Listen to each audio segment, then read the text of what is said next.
Apreciados hermanos, bienvenidos. Estamos contentos de poder llegar hasta sus hogares a través de la plataforma virtual y espero que estén pasando un bendecido viernes de preparación.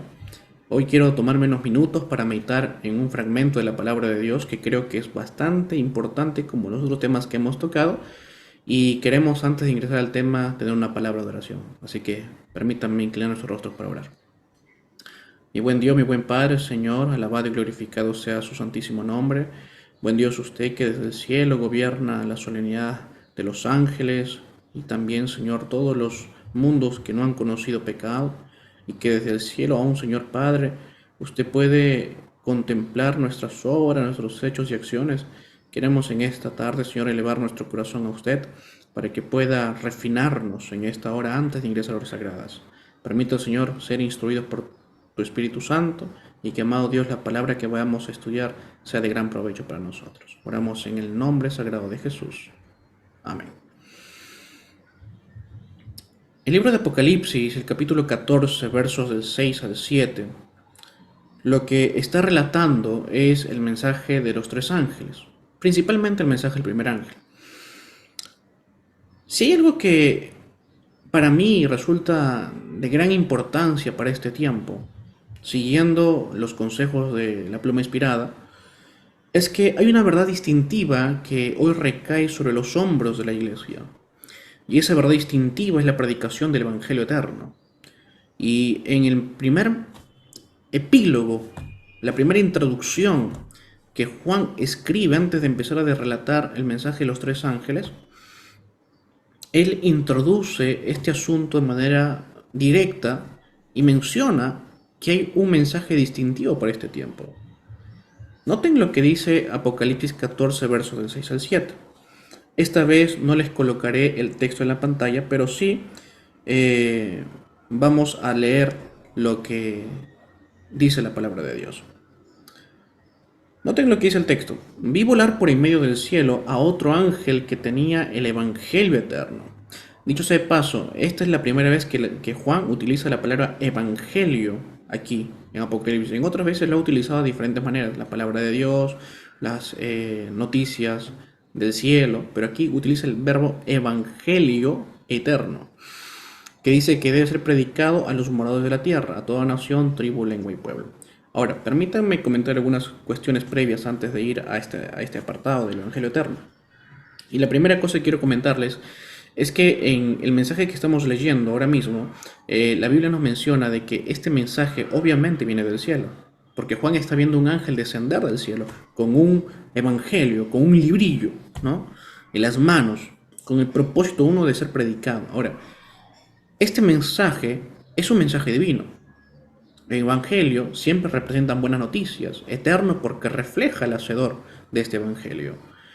El ángel representa los instrumentos humanos que tienen que diseminar el evangelio a toda nación, tribu, lengua y pueblo, que es el campo de acción, según sea posible, obviamente, ¿no?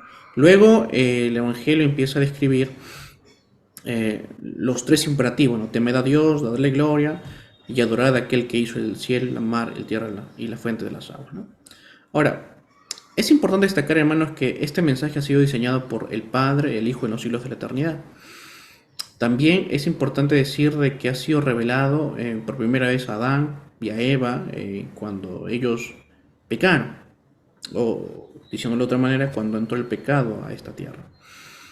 También Dios manifestó el plan del Evangelio eterno en el sistema ceremonial, con el sistema de las ofrendas y sacrificios. También Cristo cumplió, obviamente, con personificar el Evangelio eterno. En el cielo también hubo una festividad, una celebración, un jolgorio cuando Jesús regresó al cielo, que es básicamente la consecuencia de un evangelio. Por eso fue entronizado, ¿no? Y los ángeles celebraron con Jesús también. Pero ahora, para que el evangelio eterno pueda tener un mayor efecto en nosotros, es necesario que nosotros podamos tomar el evangelio eterno para poder recibir a sí mismo los beneficios del evangelio. Porque todo lo que Jesús hizo, la entronización, la celebración festiva, todo eso básicamente es la experiencia de Jesús. Para de alguna u otra forma contemplar y ampliar el concepto de lo que era el Evangelio eterno. Pero para que nosotros gocemos de todos los beneficios y privilegios del Evangelio eterno, necesitamos tomar el Evangelio eterno, asirnos del Evangelio eterno. Por eso es que la recepción del Evangelio conlleva también, así como beneficios, también conlleva la responsabilidad de cada mañana levantarse, orar, alabar a Dios y estudiar la palabra de Dios, ¿no? En el orden indicado. La tarea del pueblo de Dios también, hermanos, como dice Apocalipsis 14:6, es la de difusión. Uno no puede ser como el mar muerto. Siempre he dicho que el cristiano no puede ser como el mar muerto. Y por eso es que también trato de compartir algunos conocimientos que he adquirido en este corto tiempo de adventista. Durante algún tiempo fui un lector acérrimo de la palabra, de los escritos de la hermana Elena, lo sigo siendo sin duda, pero de un tiempo atrás era mucho más, pasaba mucho más tiempo porque tenía más tiempo, ¿no? Hoy las ocupaciones de la vida a veces nos han quitado tiempo para meditar en el Señor. Pero era un claro convencido de que la palabra de Dios debía ser compartida, ¿no?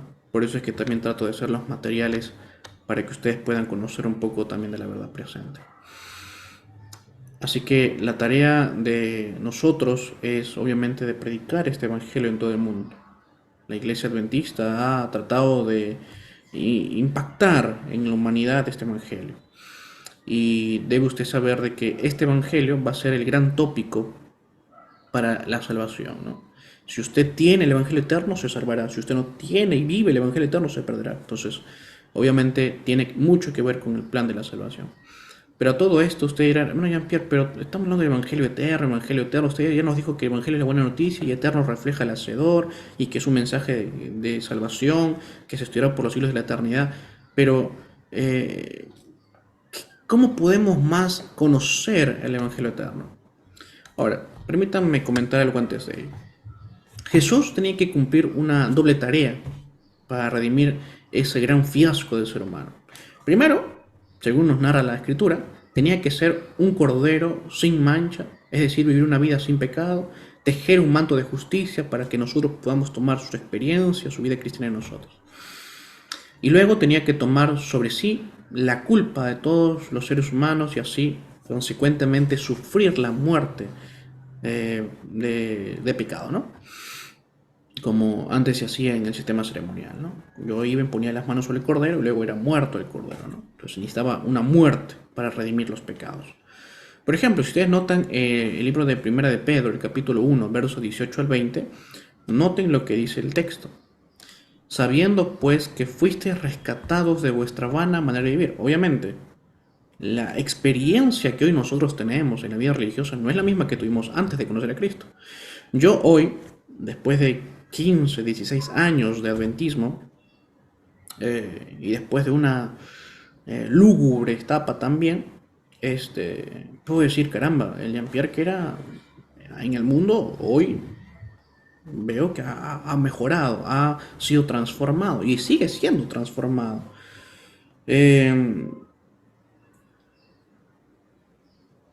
Ahora, el versículo sigue diciendo, sabiendo que fuiste rescatados de vuestra vana manera de vivir, la cual recibisteis de vuestro Padre. Claro, inició desde Adán, nuestros primeros padres conocieron esto, y no son cosas corruptibles como una doctrina, una filosofía, ideas, costumbres, como también lo son el oro y la plata, que son perecibles, sino que ha sido otorgado con la sangre preciosa, o sea, la muerte de Cristo, como de un cordero sin mancha y sin contaminación.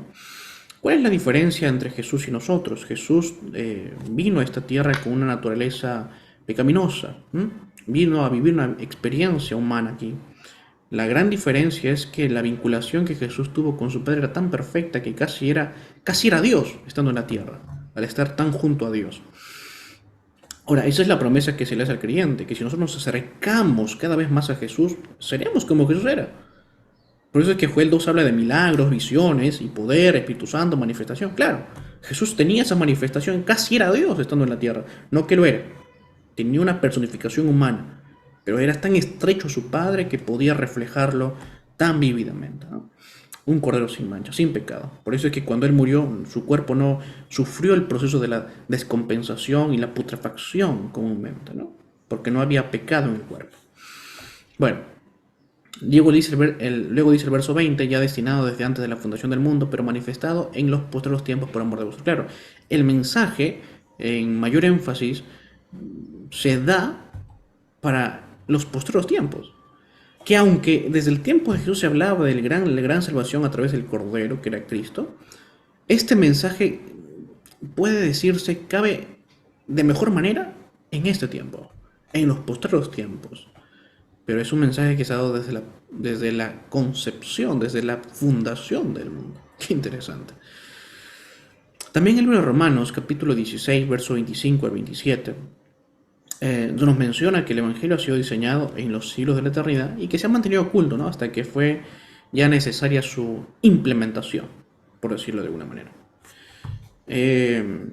Noten lo que dice el texto rápidamente. Y al que puede confirmaros según mi evangelio y la predicación de Jesucristo, esa es la manifestación del evangelio, la predicación de Jesucristo, según la revelación del ministerio que se ha mantenido oculto desde tiempos eternos, se han mantenido ocultos desde tiempos eternos. Es decir, el mensaje que fue diseñado, articulado, pensado, estructurado por Dios, por Jesús, en los siglos de la eternidad, se ha mantenido oculto por un tiempo, hasta que fue necesario, dice el verso 26, pero que ha sido manifestado ahora. Y que por las escrituras de los profetas, según el mandamiento de Dios eterno, se ha dado a conocer todas las gentes para que obedezcan a la fe. ¿Cuál es el propósito de la predicación del Evangelio? Es que las gentes obedezcan la voz de Dios. Por eso es que usted predica, por eso es que yo predico, por eso es que hay tantos pastores, porque el gran propósito de Dios que ellos han descubierto en su corazón asiduamente es que hoy es necesario difundir este mensaje para que la gente conozca a quién tiene que servir y a quién tiene que obedecer. Por una sujeción de amor, obviamente. Luego dice el verso 27, al único y sabio Dios, Dios con mayúscula, sea gloria mediante Jesucristo para siempre, sin duda. Amén, así lo sea. Ahora, Ellen White también escribe acerca de esto. Noten lo que ella dice en El deseo de todas las gentes, libro que aconsejo leer. Cuando usted quiera conocer un poco más de los detalles de la experiencia de Jesús, de sus vidas, sus milagros, sus beneplácitos aquí en la tierra, bueno, puede echar mano del deseo de todas las gentes, ¿no? La hermana Elena transcribe, creo de buena manera, lo que fue la experiencia de Jesús en esta tierra. Noten lo que dice la página 121 del deseo de todas las gentes. Las palabras, aún no ha venido mi hora, indica que todo acto de la vida terrenal de Cristo se realizó en cumplimiento del plan. ¿De qué plan? Del Evangelio que fue diseñado en los siglos de la eternidad, que había existido desde los días de la eternidad. Ella misma lo dice. Antes de venir a la tierra, el plan estuvo delante de él, perfecto en todos sus detalles. Pero, mientras andaba entre los hombres, fue guiado paso a paso por la voluntad del Padre. En el tiempo señalado, no vacilaba en obrar. Con la misma sumisión, esperaba hasta que llegase el tiempo. Este texto es muy interesante, hermanos, porque la hermana Elena dice que cuando Jesús estaba en el cielo, conocía todo el plan, pero claro, él fue artífice junto con el Padre de este plan. Pero cuando el Verbo se hizo carne en cumplimiento de Juan 1, dice la Escritura, hermanos, de que Jesús olvidó el plan. Se imagina una mente humana limitada, ¿cómo podría albergar tan complejo y detallado plan divino? No podía, ¿no? Pero Jesús sabía que había sido enviado a esta tierra con un propósito. O él mismo se había ofrecido, realmente.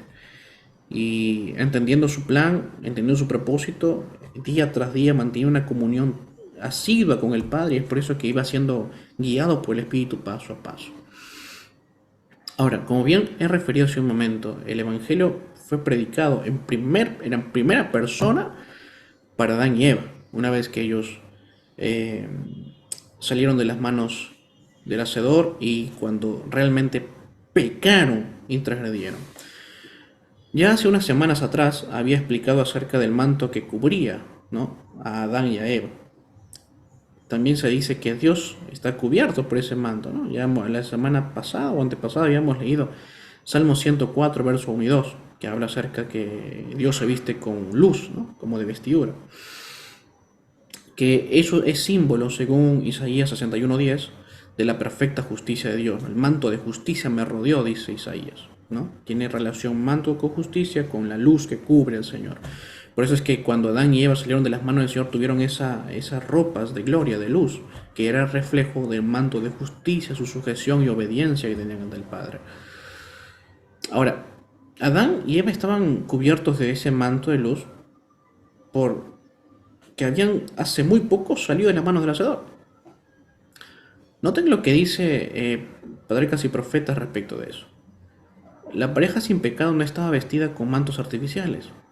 Estaban vestidos de una envoltura de luz y gloria, como la que visten los ángeles. En eso podría decir que Adán y Eva eran similares a los ángeles. Mientras vivieron obedeciendo a Dios, este atavío de luz continuó revistiéndolos. Ahora, ¿pero qué pasó en el momento que ellos pecaron? Ya son asuntos que hemos estudiado la semana pasada, pero permítanme recordárselos. Noten lo que dice Génesis 3, verso 6. Génesis 3, verso 6. Y vio la mujer que el árbol era bueno para comer. Ahí están la vista, el gusto, los sentidos, las avenidas del alma. Y vio la mujer que era el árbol bueno para comer y que era agradable a los ojos. Vista, todo entra por los ojos. Y el árbol era codiciable para alcanzar la sabiduría, y tomó de su fruto y comió. Y dio también a su marido, el cual comió así como ella. Comió Eva, comió su marido. ¿Cuál fue el problema de Adán? Adán amó más a Eva que a Dios. Por eso es que terminó comiendo. Adán sabía que estaba mal, pero amaba a Eva. Así que terminó cayendo en ese amor tóxico, ¿no? Por decirlo no de otra manera. El pecado despojó al hombre de ese manto de justicia, ¿no? Ese manto espiritual. Y ellos trataron de justificar su cuenta, tratando de ser delantales de higuera. Noten lo que dice Ellen White acerca de las famosas hojas de higuera, que me parece que también ya hemos estudiado este aspecto. En la Review on Herald, que era una devocional que escribió Ellen White en 1898, el 15 de enero, dice ella esto. Las hojas de higuera representan los argumentos que se fabrican para cubrir la desobediencia. Excusas, ¿no? Las justificaciones. Es que miren, hay gente que se dedica mucho tiempo, muchos años de su vida para tratar de entender por qué Lucifer pecó. Pero el sentido es simple, amigos. Si nosotros encontrásemos alguna indicio de por qué Satanás pecó, estaríamos justificando su pecado. Y simplemente la acción de Lucifer cuando se rebeló contra Dios no tiene justificación.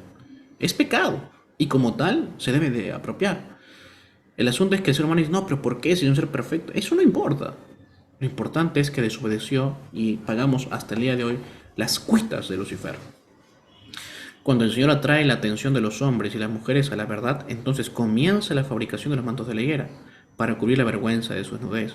Existen las hojas de higuera espirituales que representan la justicia de Cristo también, pero existe una mayor que esa, ¿no? Que es cuando uno se acerca, que es la siguiente, que veremos ahora rápidamente. Cuando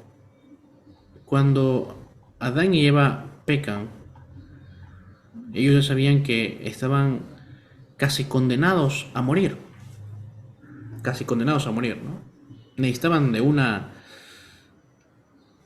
piedad manifestada para que ellos puedan quedar excusados. Lástima que no lo encontraron inmediatamente, porque no acudieron rápidamente a Cristo. Esa fue la razón.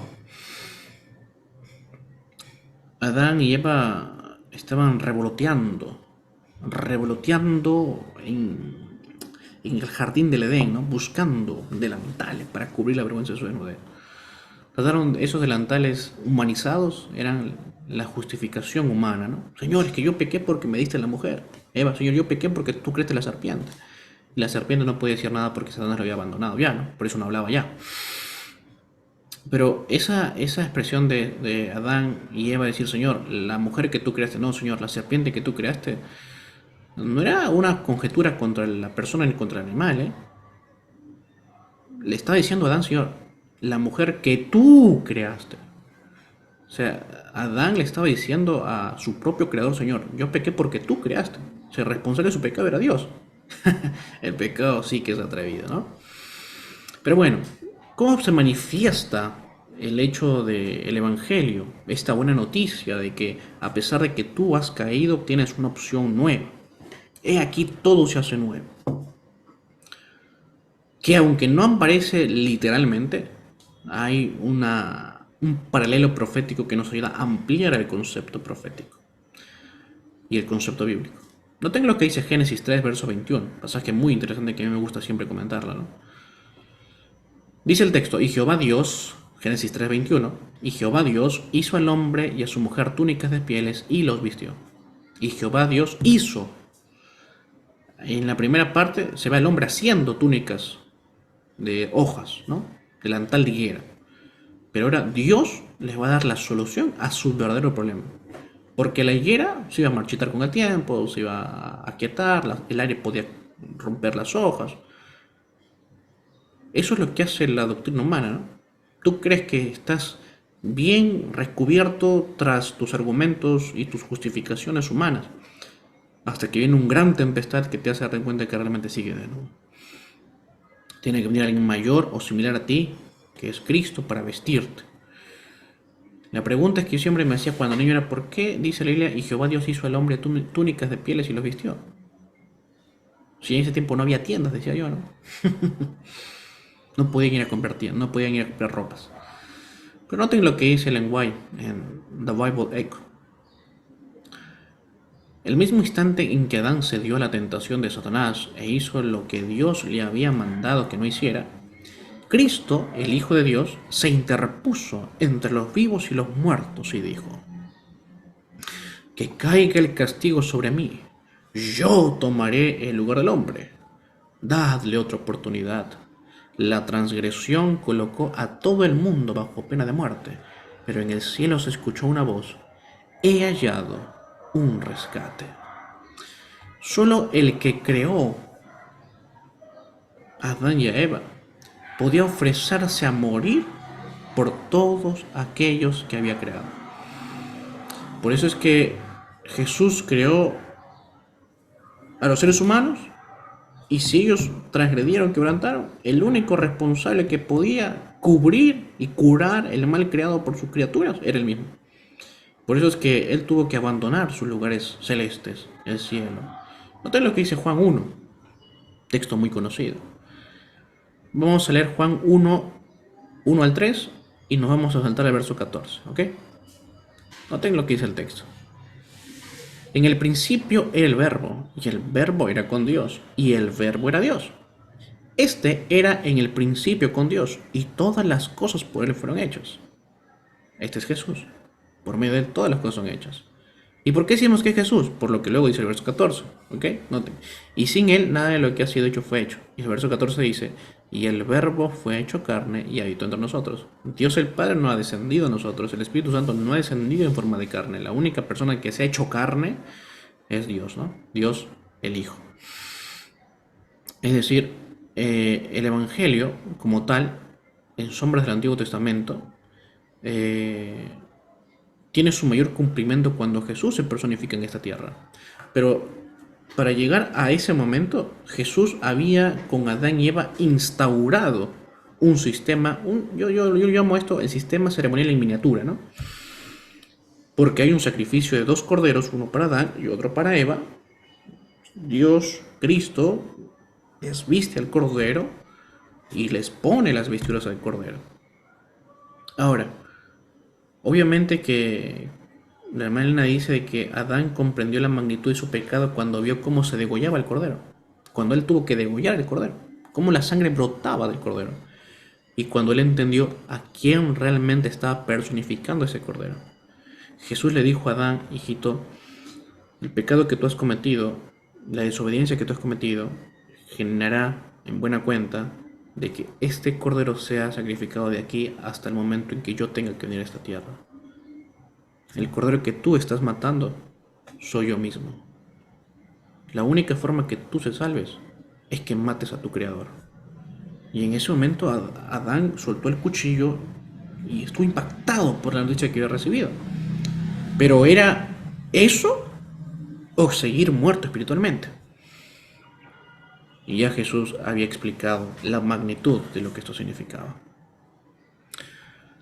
Ustedes saben que, aunque en Génesis 3:21 inicia el principio, luego tenemos, por ejemplo, Levíticos 21, 17 al 21, que ustedes pueden leerlo ahora en casa, cuando el sacerdote oficia, ¿no?, el sacrificio. Luego se habla en Levíticos 22, 20 al 22,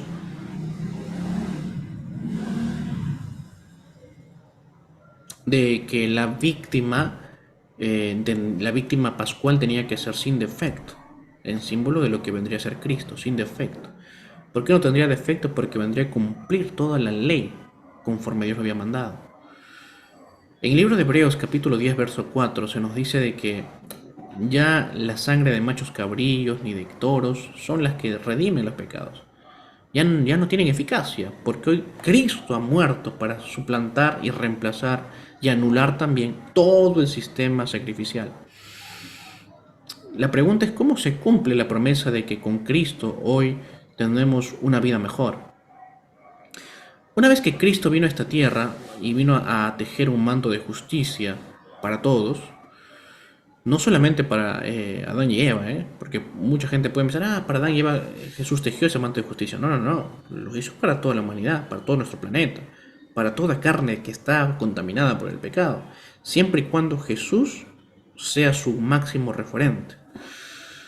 Jesús era en el sistema sacrificial el Cordero Pascual, pero también en buena cuenta era el sumo sacerdote, ¿no?, quien interviene en el proceso de sacrificio.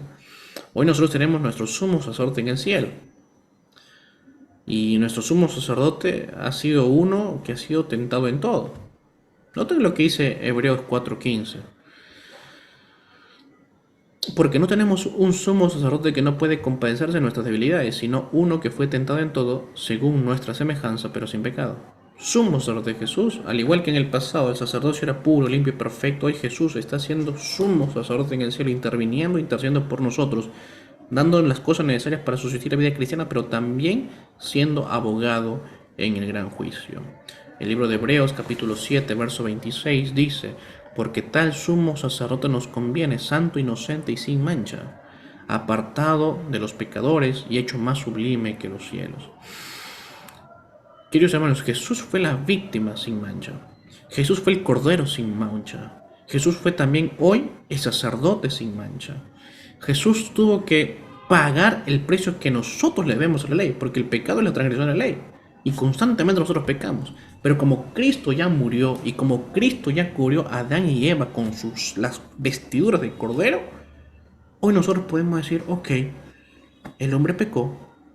Cuando el hombre pecó, perdió su manto de justicia y quedó espiritualmente desnudo. Por haber perdido el manto espiritual, también consecuentemente perdió el manto físico. Y el resultado obviamente era una lúgubre estado espiritual, ¿no? ¿Qué hizo Jesús en eso? Lo remedió. Jesús tomó sobre sí nuestros pecados, Jesús tomó sobre sí nuestra desnudez espiritual, Jesús hoy colgó nuestros pecados sobre la cruz cuando Él estuvo desnudo, sufrió la muerte que nosotros nos merecemos. Es decir, nuestros pecados y nuestra desnudez ha sido cubierta por la pura vida de Jesús y por la desnudez que Él tuvo que pasar hasta su muerte.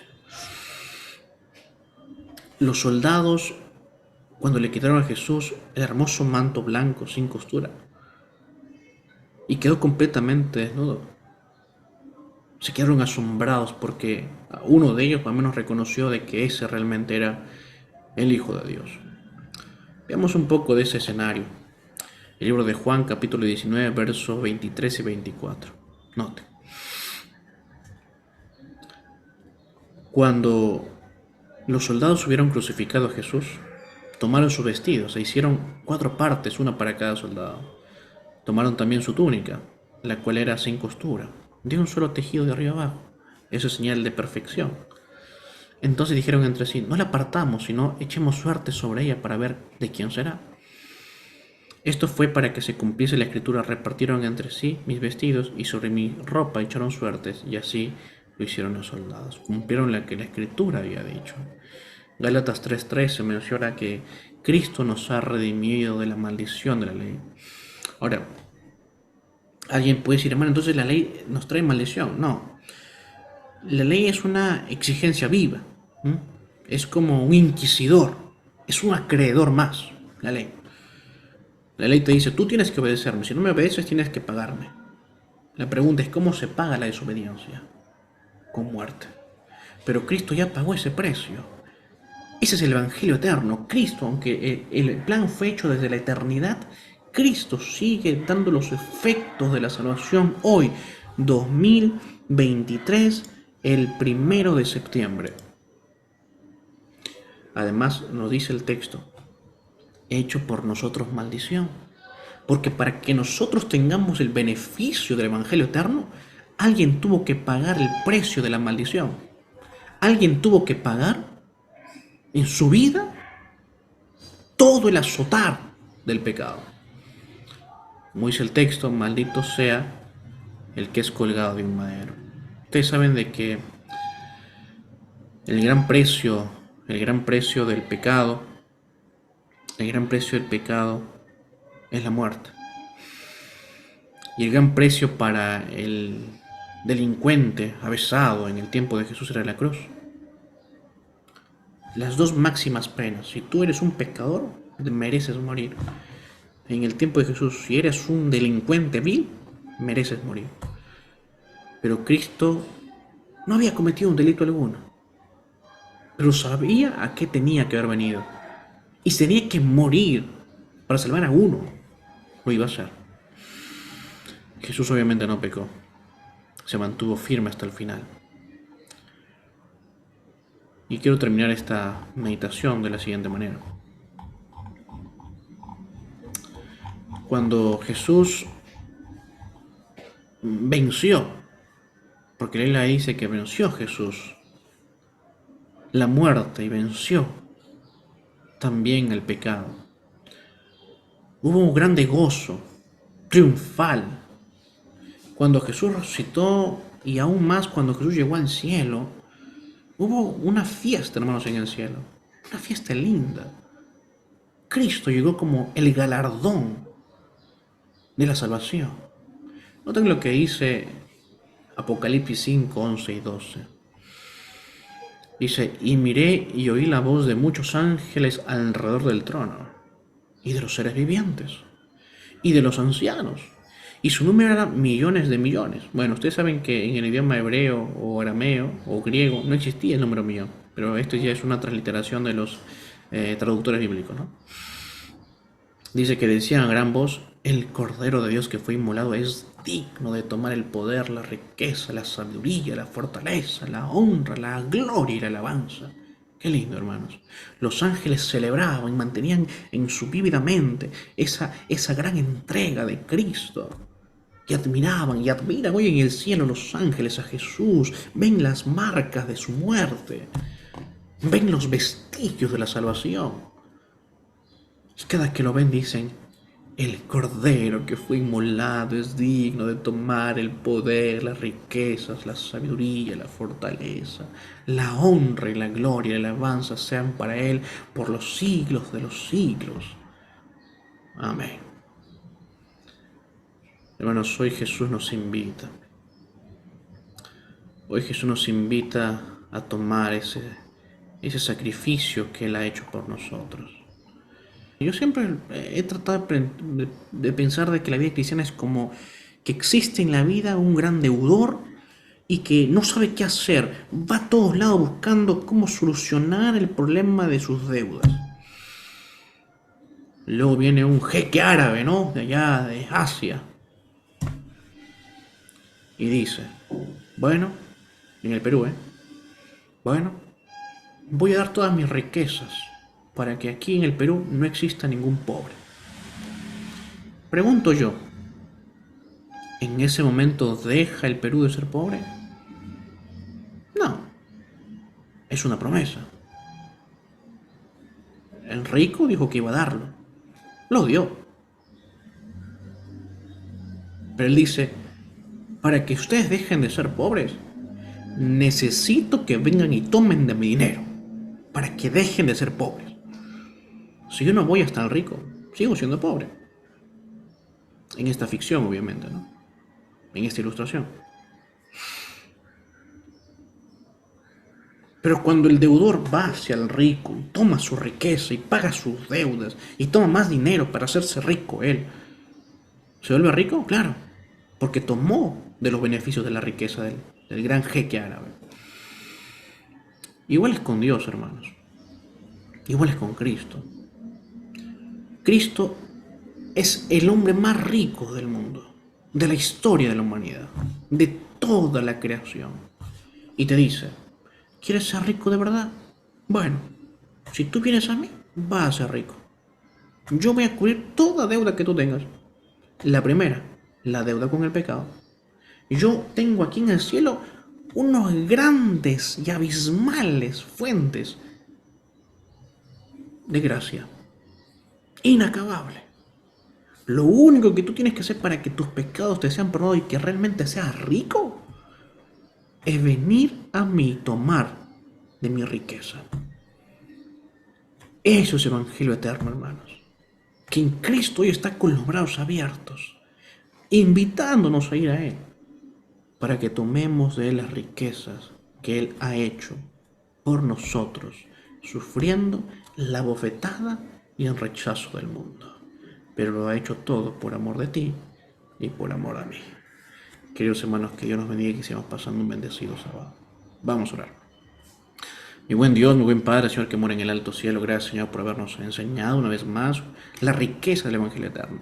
Buen Señor, te pedimos de que nuestros hermanos sigan preparándose en este lindo sábado y que Señor sea de gran bendición el tema que ha sido expuesto. Oramos en el santo nombre de Jesús. Amén. Dios los bendiga, hermanos. Que pasen un bendecido sábado.